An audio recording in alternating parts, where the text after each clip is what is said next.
ಇಲ್ಲಿ ನೋಡಿ, select the option that is the related to the fourth number is the same way was the first number is related to the second number and fifth number is the related to the sixth number. ಇಲ್ಲಿ ಏನಂತ ಕೊಟ್ಟಾರಂತಾರಪ್ಪ, ಮೊದಲ ಸಂಖ್ಯೆಯು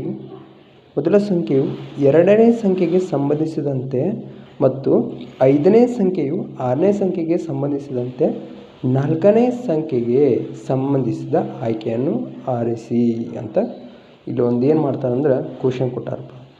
ಈ ಕ್ವಶನ ಏನಾಗಿತ್ತಂದ್ರೆ ಸಂಬಂಧಪಡ್ತದೆ. ಅಂದ್ರೆ ಇದು ಒಂದನೇ question ಏನೈತಲ್ಲ, ಇದು ಸೆಕೆಂಡಿಗೆ ಸಂಬಂಧಿಸಿದ್ರೆ ಎರಡನೇ ಕ್ವಶನ್ ಏನಾಗ್ತಂದ್ರೆ ಥರ್ಡಿಗೆ ಸಂಬಂಧಿಸ್ತದೆ. ಹೀಗೆ ಇಲ್ಲಿ ಏನು ಮಾಡಿರ್ತಾರಂದ್ರೆ ಇಲ್ಲೇನು ಕ್ಯೂಬ್ಸ್ಗಳನ್ನು ಇಲ್ಲಿ ಪರಿಚಯಿಸ್ತಾರೆ. ಈ ಕ್ಯೂಬ್ಸ್ಗಳನ್ನು ಏನು ಮಾಡ್ತಾರಂದ್ರೆ ಇಲ್ಲಿ ಕ್ಯೂಬ್ಸ್ಗಳನ್ನು 1 2 3 4 ಅಂತೇಳಿ ಇಲ್ಲಿ ಅದ ಅನುಸಾರವಾಗಿ ಏನು ಮಾಡ್ತಾರಂದ್ರೆ ಆಯೋಜಿಸ್ತಾರೆ.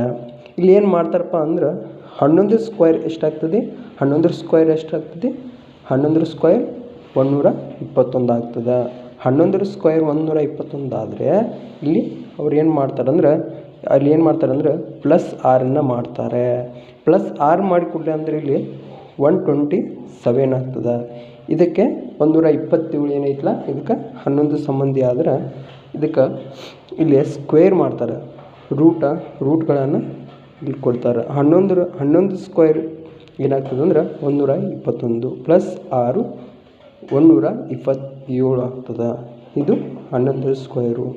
ಆನಂತರ ಸೆಕೆಂಡ್ ನಾವು ಬರಬೇಕಾದ್ರೆ ಇಲ್ಲಿ 14ನೇ ಸ್ಕ್ವೇರ್ ಎಷ್ಟಾಗ್ತದೆ ಅಂದ್ರೆ 256 ಆಗ್ತದೆ.